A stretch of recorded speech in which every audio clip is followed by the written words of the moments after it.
we're having one public hearing. There's not a big auditorium where everybody is. Some of it's virtual. There's social distancing going on. You feel like if you could pack an auditorium, how big would that be? I mean, if we could give everyone a chance to raise their hand or show up all at once, how big would that be? How many people are pushing this, do you think?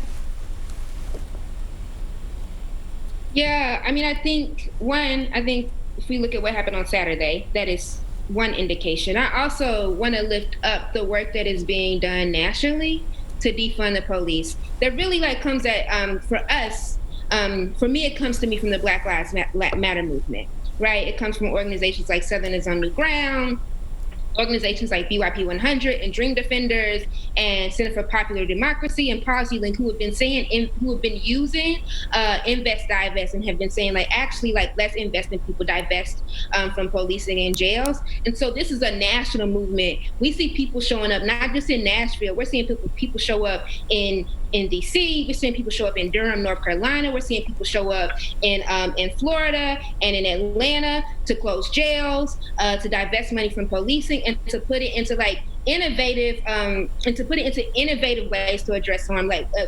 For example, what Jamel is talking about. So I would say, in Nashville, one example we have is what we saw in last Saturday. I think another example is there are so many people who are saying we want to heavily invest in education. We want a fully funded education system, and we want actually for our community members to have dignified and livable wages. And for us to get there, what we know to be true is that we have to take some money from somewhere. We can raise the property tax, but that only gets us so many places. And we're saying, let's try something new. Take from policing, take from jails, invest in our people in a different way. Black people deserve better. I think working class people deserve better. Indigenous folks deserve better. And I think, and we can, I want to say we can try something new. And I think other people are also feeling what we're talking about. I have seen those signs at several protests all across the country. The signs, defund police, that kind of thing. Here in Nashville, we're under, it's by law, we have to pass a budget by the end of this month. So there's not a lot of time. What would, and I guess when I'm asking for numbers, I guess you don't have numbers yet, but if they have to pass a budget by the end of this month, I think there's a vote in 2 weeks, what would you like to see? Do you have any idea? Do you have some direction? At what point would you have direction? Would you like to see a 20% cut, 50% cut? What would you like to see, do you think, in the time that they have? Because we're running out of time if you want this to actually happen in this budget. Yeah. Jamel, I'll let you answer that. Yeah, I say what we need is we just need a large portion of the budget, or as large as we can make it, portion of the budget, just reallocated towards the people. That's literally all. We need to be investing in fully funded public schools and things that we know are attached to public safety. Because in this conversation, we're trying to expand what people know as public safety, right? The things that Erica just mentioned, a livable wage and fully funded public schools are just as vital to public safety as actual police officers on our corners and patrolling our blocks. So what I would say is just take a portion of that money and do something that radically changes the city's relationship to public safety, whether that is letting community members allocate it to what they want to allocate it to and actually having a full participatory budgeting process, or just literally taking an amount of money and funding the programs that we know that take place globally, whether it's violence interruption, community trauma responders, more community care folks, training up people so they can actually de-escalate conflicts for themselves. So I want to say, we're leaning on the people for maximum creativity here, but I do know what we're doing right now is going to put us in another system where Black bodies are harmed. What if, and I'm sure there are people that don't want to see the police defunded. In fact, there are probably people that want to see more money go to the police. And there may be people who saw what happened Saturday night and were happy that the police were able to come in and save property and that kind of thing. I guess what do you say to people who say, no, I'm not comfortable with this at all. I would like to see at least the status quo and maybe more. What do you say? And I'll start with you on that, Erica. Yeah, thank you. So I just want to go back to the first question, or the question you asked, Jamel, and just provide a few numbers. So if we were to start chipping away at the criminal legal system budget, which is jails and policing, along with a few other things, I think one of the things we could, if we were to start chipping away at that, we would want to take some of that money and probably like fully fund Metro Nashville public schools. Education feels important. Let's start there. And then we also see this summer youth, and for example, under Mayor Cooper's current or proposed budget, they will be cutting education about $7 million, and then there will be another $200,000 cut from affordable housing, which feels extremely important, especially seeing the impacts of gentrification on our communities. And then we also see that social services will be cut by $500,000. The library would receive a cut by close to $400,000, and then summer youth program would be cut by close to $1 million, over $1 million. And so I think we would start there by being like, oh, if we cut from the police budget, what could we fully fund, right? How can we make our community safer? How can we give community members an opportunity to thrive? And so the question on what we say to people who are like, oh, actually, we would rather not defund the police. We are actually invested in policing. I think the challenge there is, one, and what about policing makes people feel safe, right? Is it the idea? Because one, we also want to go back to what policing has been rooted in, and the history of policing, and that a history that is like, I think that warped with oppression and anti-Blackness. I'm not sure that it could ever be anything that keeps people safe. And so one, I'm like, oh, do we want to start to challenge racism? Do we want to start to challenge anti-Blackness? And so when I talk about the history of policing, I'm talking about its connection to slavery and catching people who were attempting to escape slavery. I'm talking about union busting. So I'm talking about those things. I'm talking about being invested in something like that and investing in jails and as which are evolution again of slavery. And so for us, when we say, oh, you feel safe by the police, right? You feel that the police have a role to play in our society. And for us, and I want to ask the question, like, what society are we talking about? And what type of freedom are we talking about? Because actually, I believe that like Black children, Black people who are indigenous, trans women, trans folks deserve to walk down the street without being threatened by the police, right? Without feeling threatened by the police. And that is not possible in this city when we are funneling money to such a violent system, right? And we want to try something different. And so and I also want to invite people into actually being innovative and leaning into our vision of what it would look like to see our neighbors live in homes that they can afford to live in. So yeah, that's interesting. So could this change come about from the inside? And I guess we've been trying to do that for a while, and it hasn't clearly worked satisfactorily for many.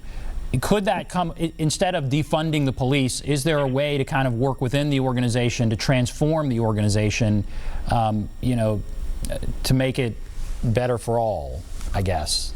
What about that? Are you asking us if police reform should be an option? Is that what you're saying? Yeah, that's what I mean. Instead of saying defund the police, and you bring up those points that are a concern for many. But is there a way to work from within the organization and transform the organization instead of defund the organization? I guess would be the question. So I mean, I'll answer that, and then like Erica, you can come behind me. But I want to answer that is just like I'm an old Southern boy, so I want to use like an example that I grew up with. Right, if you have a lake outside of your home, and one fish pops up dead, you might just grab the fish, right? But if in that lake you see fish after fish after fish after fish after fish rising to the top dead, then it's not the fish, it's the water, it's the actual lake. Mm-hmm. And so what we need to do is lake restoration. And the way you do lake restoration is you get to the groundwater. You have to drain the lake. So I just feel like reform from the inside is doing nothing but telling fish that are swimming in toxic water that we're not in toxic water when we all know that we are. It's literally like the foundation of this system is set up to abuse Black bodies. And that is what it is doing. So I I mean, I personally don't think like you can do it from the inside. I personally think we need to try something new and completely innovative to actually change these outcomes, because we all know that this water is toxic. Well, let me ask you, Erica, either one of you, so last night it was monumental. I mean, a marathon meeting, just overwhelming support for this. Lots of calls, really a monumental meeting. What is your sense? I feel like, and I was not even at the meeting, but I feel like some council members might have been caught off guard, as if they didn't see this even coming. And so again, they're going to vote on a budget in a couple of weeks. How much headway do you think you made last night? I mean, how realistic do you think it is that something along these lines is going to pass? Do you think that you have support in the form of votes after last night? I'll ask either one of you that. Erica, you can take that. Yeah, I think Jamel might have more intel than me, but I think that's a really interesting question. I think I have two answers that I'm thinking about. One is for us, for the People's Budget Coalition, and for me as like a community organizer, it is always about building people power. It's like, how are we changing the hearts and minds of people to envision a world where our people are invested in, to like invite them into a vision where people have access to housing, to invite them into a vision where everybody who wants to work has a job. And I think we can do that, right? I think in Nashville we can do that. And then I think the other question is like whether or not we have the votes. It's interesting. I want to pass it to Jamel, but I also know that we looked at the Memphis budget and they had cut close to $500,000 from their budget, right? And we're looking at city councils across the country and county commissions across the country where people are saying we want to divest, not just from policing, but also the militarization of the police, right? We can take some money there. Do the police need helicopters? And I understand the argument that it's coming from a capital budget, but we're gonna have to pay for it eventually. So I think we are like changing a few hearts and minds on city council. And so want to continue to be in conversation and continue to build the people power and be in conversation with our people around what it looks like to live in a world where we are not afraid of what the police will do to us. We are not afraid of what it would be to walk down the street and not be forced into a cage, forced to stay in jail because we cannot pay our bail, right? And so, I think people realize that that's a problem, and people are investing in doing something else about it. Interesting. And yeah, Jamel. So, and I really need to take a break, but I'm interested in this. What about the numbers as far as votes? Do you have any sense where things stand?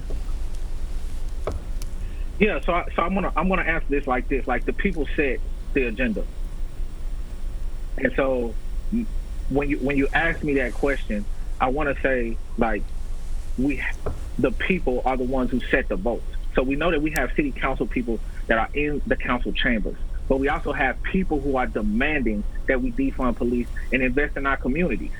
So do we have the vote? I don't know, because I can't read people's minds, but I want to keep putting the onus on the people. We are working with people so that the budget, which is not set up for people to participate, and that was evident last night. So we're working with people to make sure that what they think makes their community safe is represented by the budget. It's an interesting point that it's not set up for that, because clearly it was overwhelmed. Last night things were overwhelmed. So that's definitely an interesting point. And it's interesting what you said, Erica. You said in Memphis, and I don't know the numbers at all, but I'm interested. You said Memphis, they are cutting back $500,000. And so maybe incremental sort of rollbacks is considered a victory. Is that an accurate statement? It seemed like Jamel wants to answer that. So yeah. So either one of you. So I also wanted to add, like, the idea of like the city investing in alternatives to policing is not new, right? That happens on a global scale. In Milwaukee, they have a hospital-based violence interruption program called 414 Life, where they actually have community members who are trained in de-escalation at hospitals and working with families who have been abused by other community members, right? And so that's an alternative to police. that's global. Like they have that in Milwaukee, they have that in Chicago, in New York. They literally have it in almost every single state, all the way to New Orleans. So what we are presenting is not new per se. It's new to Nashville, but the idea of like funding alternatives to policing by divesting out of police is not new. Okay. I just wanted to put that because I think we need to raise the roof so we can raise the floor. And May, all right, we have to take a break because it's going, but it's very interesting. So maybe we can talk about what other cities have done, that kind of thing. I like going down that road. All right, we're going to take a break. If you want to call in, and I think we have several callers, you certainly may. There's the number, 615-737-PLUS, 615-737-7587. We'll take a break. Be back right after this.